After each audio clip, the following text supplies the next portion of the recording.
नमस्कार, मैं हूं पंकज झा और आप मेरे साथ देख रहे हैं अंदर की बात। एक कहावत है, हरि अनंत हरि कथा अनंता। पटना में विपक्षी नेताओं की जो बैठक हुई 23 जून को, उसके बारे में तरह तरह की कहानियां, चर्चे और किस्से चल रहे हैं। सच क्या है पता नहीं। सच वही रहा होगा जो प्रेस कॉन्फ्रेंस में कहा गया, जो हम सब ने देखा और सुना, जिस प्रेस कॉन्फ्रेंस में अरविंद केजरीवाल और उनकी टीम गायब थी। यानी उन्होंने एक तरीके से इसका बॉयकॉट कर दिया था। कहानियां लालू यादव की भी हैं कि लालू यादव ने जो कहा राहुल गांधी के लिए कि आप शादी कर लीजिए, जरा पहले उसको सुन लीजिए, तब फिर उसकी बात की खाल निकालते हैं। बात तो हम लोग आप सलाह माने नहीं, बियाह नहीं किया, शादी कर लेना चाहिए था। और अभी भी समय गया, बीता नहीं है। शादी करिए और हम लोग बाराती चलें और शादी करिए, बात मानिए। आपकी मम्मी हमको बोलती कह दिया तो हो जाए। हाँ, एकदम पक्का करना पड़ेगा। मम्मी आपकी बोलती थी कि आप हमारा बात नहीं मानता, शादी करवाइए आप। अच्छा, लालू ने जो ये बात कही कि आप दुल्हा बन जाइए, शादी कर लीजिए, हम सब लोग बारात लेकर आएंगे। अब इसको लेकर कांग्रेस के नेता और सोशल मीडिया पर जो कांग्रेस के सपोर्टर हैं, उसकी एक व्याख्या कर रहे हैं, एक अलग बात बता रहे हैं। हालांकि अभी तक ऐसा कुछ आधिकारिक तौर पर कहा नहीं गया।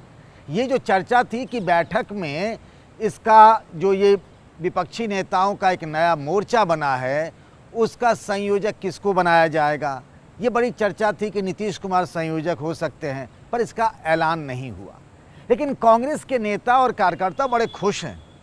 उनको लगता है लालू यादव ने जो बात कही है ना, वो हमारे मन की बात कह दी है।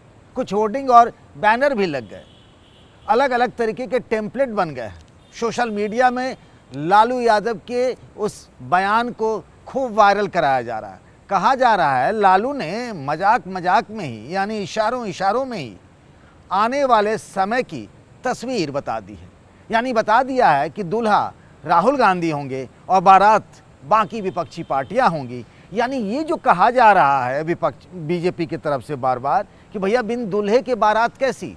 कल जो विपक्षी नेताओं की बैठक हुई, उसका दूल्हा कौन है, यानी प्रधानमंत्री पद का उम्मीदवार कौन है, ये पता ही नहीं है। तो फिर किस बात का चुनाव, किस बात की एकता। तो लालू यादव के इस बयान को इस तरीके से पेश किया जा रहा है कि राहुल गांधी ही पीएम पद के उम्मीदवार हैं विपक्ष की तरफ से, और बाद बाकी पार्टियां उनके साथ होंगी, उनकी अगुवाई में चुनाव लड़ा जाएगा। कहने वाले ये भी तर्क दे रहे हैं कि कांग्रेस को कोई एकता की जल्दबाजी नहीं है, वो धीरे धीरे खाना ठंडा करके खाना चाहते हैं। अब आप पूछिए खाना ठंडा करके खाने के पीछे की वजह क्या है। अभी कर्नाटक में जो जीत मिली, उससे ही इतने गदगद हैं कांग्रेस वाले, और कांग्रेस से हाथ मिलाने को विपक्षी पार्टियां बेताब हैं। वो ऐसे कि जो अखिलेश यादव को कुछ महीने पहले तक ये कहा जाता रहा, वो खुद कहते थे कि वो रायबरेली और अमेठी से भी इस बार उम्मीदवार उतारेंगे। वो ये भी कह रहे थे कि उनके लिए बीजेपी और कांग्रेस एक जैसी है। वो कह रहे हैं विपक्ष को एकजुट होना चाहिए। यही बात ममता बनर्जी को लेकर भी कही जा रही है कि वो भी अब साथ आने को तैयार दिख रही हैं। तो एक तरीके से ये कर्नाटक की जीत के बाद के ये नतीजे निकले हैं, ये बदलाव हुआ है। तो फूंक फूंक कर खाने की बात जो हम कह रहे हैं, वो ये है कि इस साल के आखिर में 5 राज्यों में चुनाव होने हैं, जिसमें 3 राज्यों का चुनाव बड़ा महत्वपूर्ण है। एक तो मध्य प्रदेश, दूसरा छत्तीसगढ़, तीसरा राजस्थान। वैसे 2 और राज्य तेलंगाना और मिजोरम में भी चुनाव है। तेलंगाना को लेकर भी अब कांग्रेस उत्साहित है। मध्य प्रदेश में कांग्रेस को लगता है कि कमलनाथ और दिग्विजय सिंह की अगुवाई में उनकी सरकार बन जाएगी। छत्तीसगढ़ में उनको लगता है हम फिर से सरकार बचाने में कामयाब रहेंगे।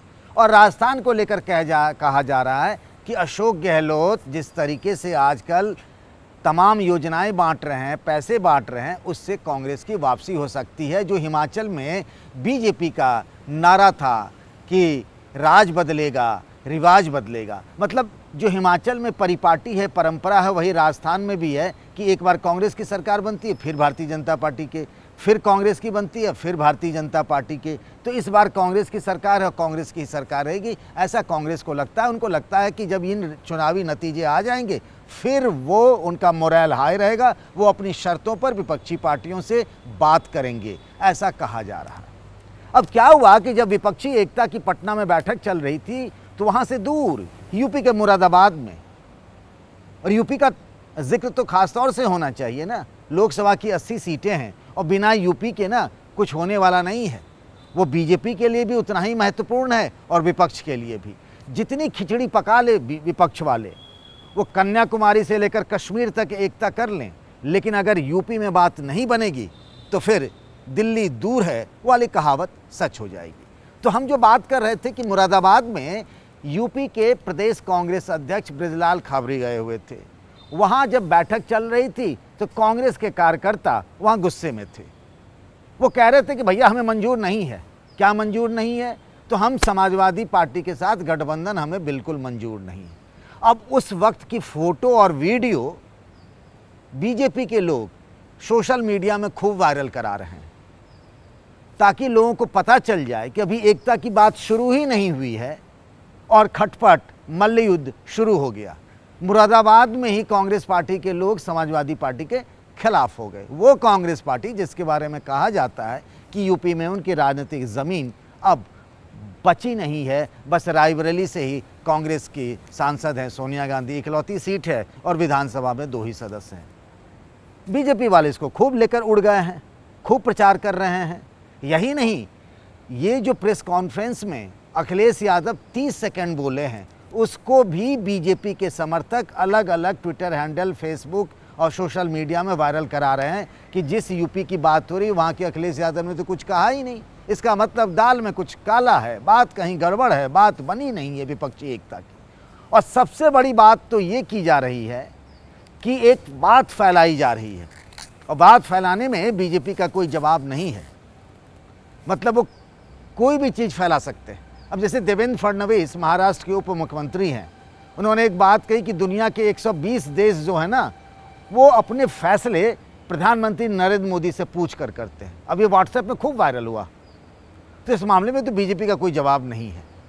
अब एक नई कहानी जो बीजेपी की तरफ से पेश की गई है और फैलाई जा रही है कि ये जो विपक्षी नेताओं की बैठक थी, जिसमें 15 पार्टियां मिली थी, जिसमें कई मुख्यमंत्री भी उस बैठक में मौजूद रहे, करीब 3 घंटे 2.5 घंटे तक बैठक चली, जिसके बारे में ये कहा जा रहा है कि एकता दिखी ही नहीं। लेकिन एक बात तो मानेंगे आप कि अलग अलग राय, अलग अलग विचारधारा के इतने सारे नेता सालों बाद एक साथ दिखे और पहली ही मीटिंग में कोई कंक्रीट बात सामने आ जाए, इसकी कल्पना तो किसी ने नहीं की थी। ऐसा तो है नहीं एटीएम कार्ड लगाया और पैसा बाहर आ जाएगा, कि एक बैठक हुई, सीटों का बंटवारा भी तय हो गया, प्रधानमंत्री पद का उम्मीदवार भी तय हो गया, सब कुछ हो जाएगा। कल तक तो ये कहा जा रहा था कि नेता साथ बैठ ही नहीं सकते हैं।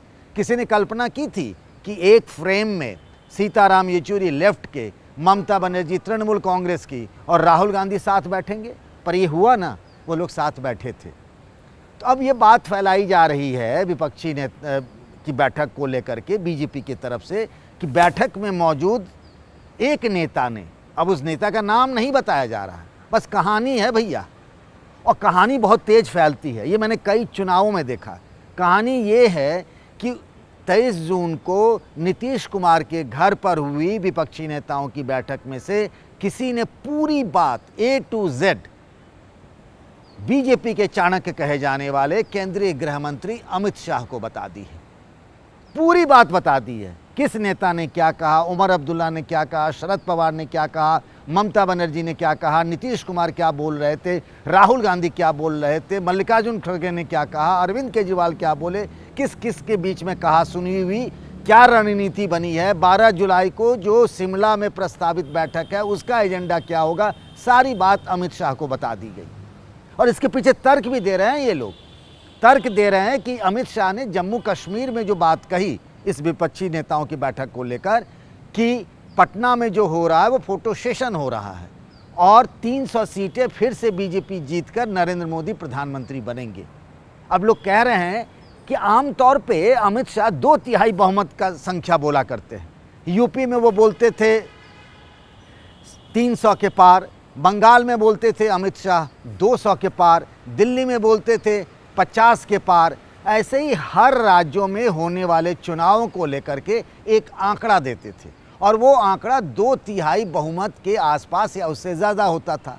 लेकिन इस बार जो अमित शाह ने आंकड़े दिए जीतने के, वो 400 नहीं कहा उन्होंने 543 लोकसभा सीटों में से, वो उन्होंने कहा 300 से अधिक सीटें जीतकर बीजेपी आएगी और नरेंद्र मोदी प्रधानमंत्री तीसरी बार बनेंगे। इसके पीछे पूरा लॉजिक दे रहे हैं बीजेपी की जो ट्रोल आर्मी है अरविंद केजरीवाल और इसके झगड़े को लेकर। अरविंद केजरीवाल और बीजेपी के झगड़ा तो जग जाहिर है।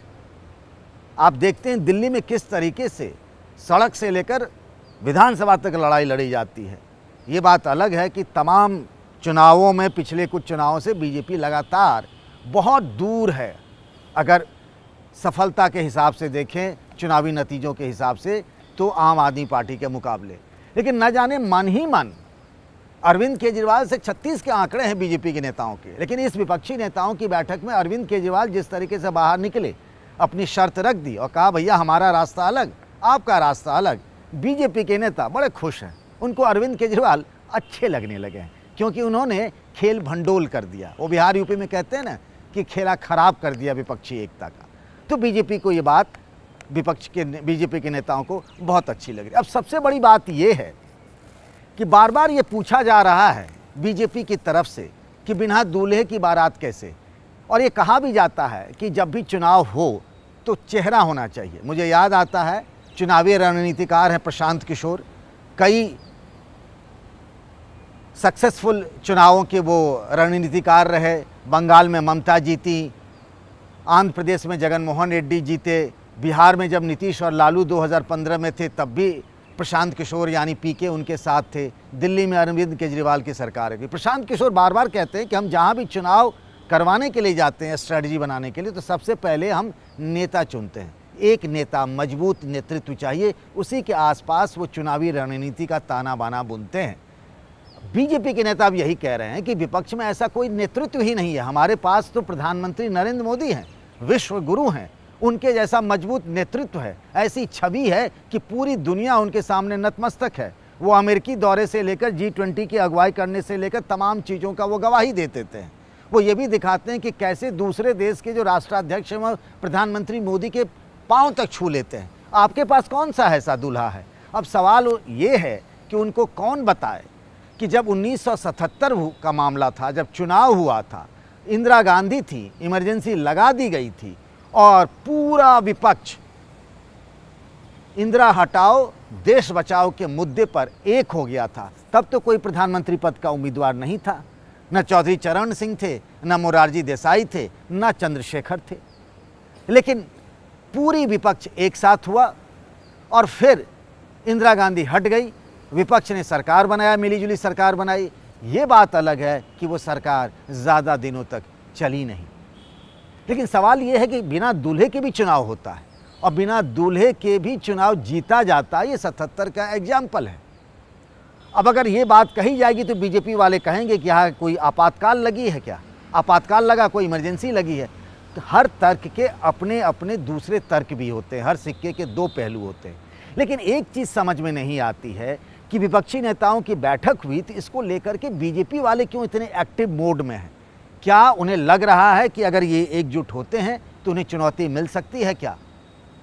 अब जैसा ये बार बार कहा जाता है बीजेपी की तरफ से कि हमें तो पिछले चुनाव में, लोकसभा चुनाव में 2019 में कई सीटों पर 50% से अधिक वोट मिले, तो पूरा विपक्ष अगर एकजुट भी हो जाता है तो उनका क्या बिगाड़ लेगा? उसके लिए वो आंकड़े भी दिए जाते हैं। अब मैं बताऊं आपको, आंकड़ों की जब बात आती है तो एक आंकड़ा है जो मुझे दिख रहा है, उसका मैं जिक्र करना चाहूँगा।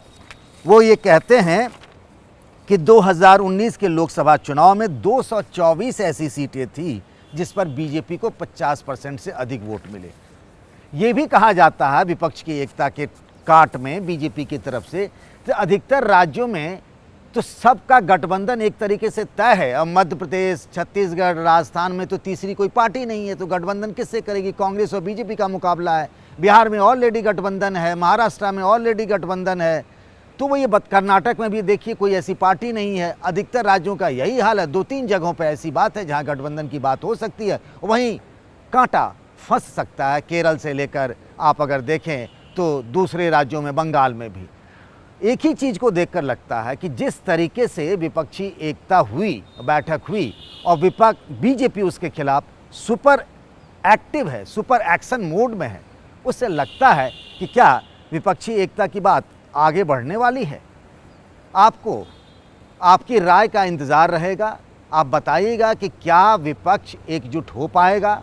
अगर हो गया तो क्या फिर वो बीजेपी को 2024 के लोकसभा चुनाव में रोक पाएगी विपक्षी एकता?